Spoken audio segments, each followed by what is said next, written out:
when they had the biracial child. Okay.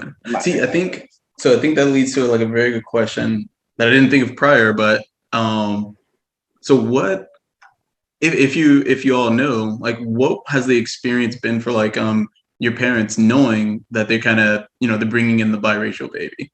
Like, is there any kind of special nuances to that experience?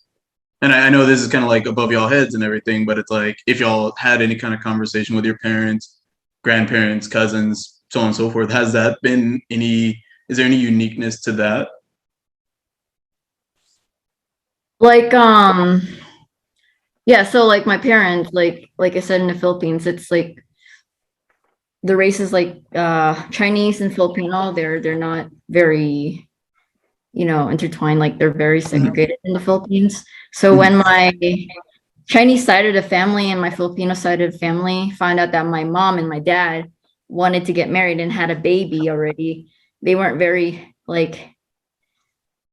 they weren't very accepting of it. And it led to my parents having to, try to deal it their own way and make their own money and stuff to raise us here in America, which is a little bit more expensive.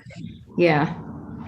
So would you say that was kind of like the catalyst of why they decided to come to like America, is like because of that kind of? Oh wow. Definitely. My Chinese side of the family is like the crazy Asian, but they never, yeah, no, seriously, they never helped us. That's why I'm also like a little bit more hesitant on getting to know them, because up until like my father passed away, they never really thought about us, Right. It was more like a complete kind of cutoff, like they're just there. Yeah, they're just there, like, oh, hey, yeah, you're here. And then, yeah, never really helped us because we're mixed and they didn't want Filipino babies. Oh, wow. Yeah. Oh my God. Yeah, that's terrible. Wow. But now I think it's better for them, because I get it, like it's new to them and they didn't want to change that type of like ways that they have, where it's like marrying Chinese all the time, like within like their culture, their race. But now my father did kind of like lead that with the future generations in our family. Now that my one of my cousins in the Philippines, he's Chinese, he married a Filipino, and they're all accepting of it, which is, I'm happy for them. But it just kind of sucks, like knowing that my father had to go through all those things to get them there. Yeah, like he was the one that initiated that opening for your cousins to actually make that change now and become much more readily accepted. Yes. That's what you're saying. Yeah. Okay, Dre, Jasmine, what about either of your experiences? Like for your parents and everything? My parents had, it wasn't a big deal as far as the races go, because they were both mixed and they had another mixed baby, which was me. But I know for my grandma, her marrying and having a child with the African American man, because my grandpa, he went to Taiwan, which is where my grandma's from, and then they met and came together, and then she moved to the States. And then my dad was like the first, what they call it, first generation American, right? So he was like the first generation American. So learning from her experience, she would always talk about how her family was, like Clarissa was talking about, really against it. And she was kind of outcasted because she was always like the rebel of the family in the first place. But that action right there definitely, outcasted her. But luckily, that side of the family is also very accepting of each other. So even within like my own Chinese family, like I've never felt like othered around them, even if they're all speaking Mandarin around me. Sometimes they'll start speaking Mandarin to me because they forget. They just think I'm, and that was really touching, because that meant that they felt like I was part of the family. So they're just speaking Mandarin to me, even though I can't speak it back to them. I like that. But Yeah, but in my situation, I've been lucky I never got to meet my grandma's parents because they passed away when I was a baby. But as far as like our other family goes, like everyone's been pretty supportive and no one others, our side of the family. So we've been pretty fortunate. Okay. I'm actually glad to hear that too. Because like you said, like having that aspect of acceptance. So it kind of like really, so like Clarissa was saying, like her cousin is now experiencing that, but it seems like you actually got to experience that firsthand, like with your parents as well, where they didn't have to go through a whole generation to kind of overcome it. It was more so of a general understanding that there are differences, but there's much more acceptance of those differences. So okay, I'm definitely glad to hear that. Yeah, and like, how are they gonna be like, you can only date another exact racial if they're already mixed? It's like it's over. There's no pureness anymore. The pureness is gone. No more thoroughbreds. It doesn't matter.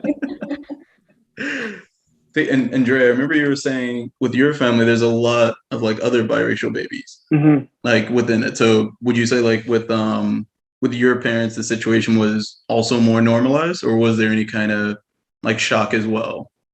On my dad's side of the family, I was in his immediate, so his cousins, his grandma, his mom. I was the only biracial kid for the longest time.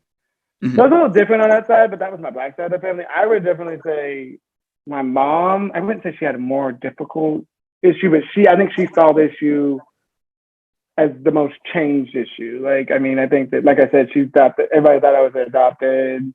She kind of had to deal with that. She had much support from her mom and her dad. So I don't think it was like a family issue. I think it was more of a societal issue. Like, she as a white woman had to have a conversation with her black son about getting pulled over by a cop, and just do what you've got to do to get your butt to the jail, and I will come pick you up from the jail. Like, don't argue, don't fight. I'm gonna shut the place down after I get there. But I think that was something that she, her white counterparts wouldn't have to experience. So I think that I don't think it was a family. I think it was a more societal and kind of she had like a more external. Yeah, she had to move differently than the other moms did. So. Okay.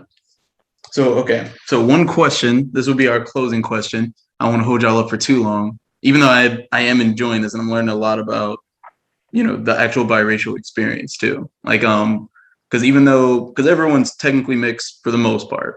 Like, a lot of people, they won't embrace it. Like, they like to say it's just biracial, it's just the single race, but realistically, there are no thoroughbreds and there's no need to be. Like, we're all people at the end of the day.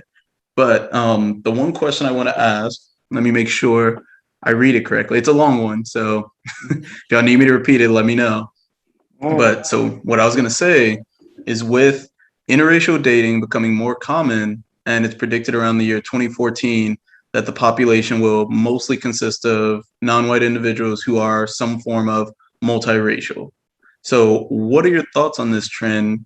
How would you like to see the world change in regards to race relations? And what would you like to say about now leading up to that point? Like, as someone in the present who's biracial, and what the future may hold in terms of the general population.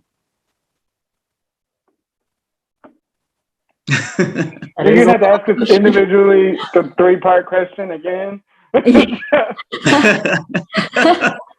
Okay, so what I'll say, let me see if I can word it a little bit more simplistically.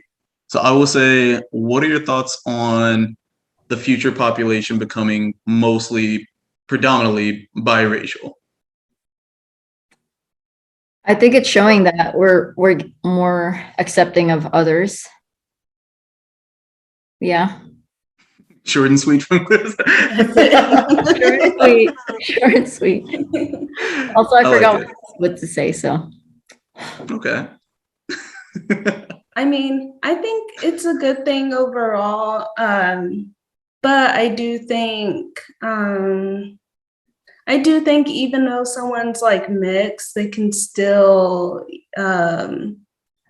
they can still reject, you know, their other sides, right? And we probably all know someone who's biracial or mixed, but they don't really identify with the other side, and they just identify with this side, or they have, you know, the thing about self-hatred towards, you know, whatever race you are and things like that. I still think those things can still persist no matter how much we mix our genetics up.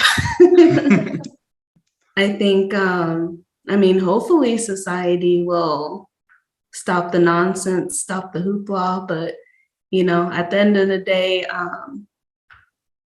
I think it's gonna take more than just, you know, birthing out mixed kids to you know, have everyone, you know, fully understand each other. Yeah, to get rid of the ignorance, that's what you're saying. Yeah. Okay. Or the hatred towards, you know, whatever race or ethnicity. Because you can be Black or white or whatever, and, you know, have self-hatred for your race. And we've seen that. Yeah, that is true. Personally, and in movies also, we've seen that too. Mm-hmm. And that's also even with you know, the quote unquote thoroughbreds as well, like the single race people. We've actually seen that in terms of like self-hate. So that's a very valid point. Jerry, what are your thoughts? So my thoughts are kind of like, if we were meant to just stay within one sector of a nation, there would be several little islands all over the place, and we wouldn't have been able to develop the continents. I'm kidding. kidding. Well, no, because continents are stuck together, you know. Yeah. I was just kidding. South America is stuck. So I just think that it was naturally supposed to happen. I think that our culture aspects, especially within America, and I think it's within everywhere, is gonna have to be able to adapt to those changes. And I think that it's something that if you're not ready for it, you're gonna be definitely pushed for it. And I don't see me having such a close relationship with all my grandparents and all my extended family members.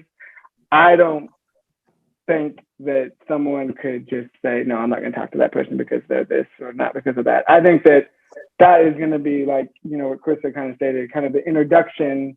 You might get that initial kickback, but I mean, at the end of the day, that's still your loved one. You still share the same blood with them. And if we were meant to stay in one area again, we wouldn't have developed boats. So, I mean, I just think that, you know, if we were meant to stay in one area, continents wouldn't be connected, and we wouldn't be able to develop boats, and we were meant to move around and populate with other people from not our original race, in my opinion. Okay, that makes sense. Okay. Well, with that, so that was my closing question. So, like, did y'all have any closing statements, questions, or anything like that you want to raise before we're done? Sounds like you might have another question. You're intrigued. Oh no, I'm like I would say we covered a lot from all of the questions that I had, and I think all of you kind of painted that experience very well. So I'm hoping that, like, even myself, I'll be able to walk away with some things, hoping that our viewers and our listeners do too. So, but I want to say I appreciate all y'all for sharing like your experiences, your personal stories, whether it's family, friends, romantic, socially, everything. So I appreciate that, and you all allocating the time for me. So, but if there's no additional questions, I'm gonna go ahead and hit this outro. Is there another script? No. It's just like I was making sure there wasn't another script. I was getting ready. So this little part we'll edit that part out. Yeah, this is just like a little. Sorry. It's like the little readout, like the intro. I was ready for the readout. Yeah, this is about collaboration. You know, you need to do better, sir. Jeez. Yeah, I could do that. Yeah, because the one I do, I have like the little script on the Word docs. Jasmine and Clarissa, they both seen it. I have my little. Everything else is natural, but yeah, that beginning and this part, hella artificial. Wow, you just fake, bro. Like, geez. Baker. Like on Family Guy when they're just like, he's a phony. He's a big fat phony. That's me the last 10 seconds of every episode. All right. Let me read off the script real quick. All right. So to our viewers and our listeners, what are your thoughts on being biracial in America? Make sure to leave your comments below, subscribe to our channel for more content, and be sure to follow us on Instagram, TikTok, and Twitter. And as always, much love and peace. Just got off the clock, just got on my chill. Called on my homie Brent to see what be the deal. What you trying to do? I'm just trying to heal. Hella floated, never bloated's what I'm trying to feel. Hop in the whip and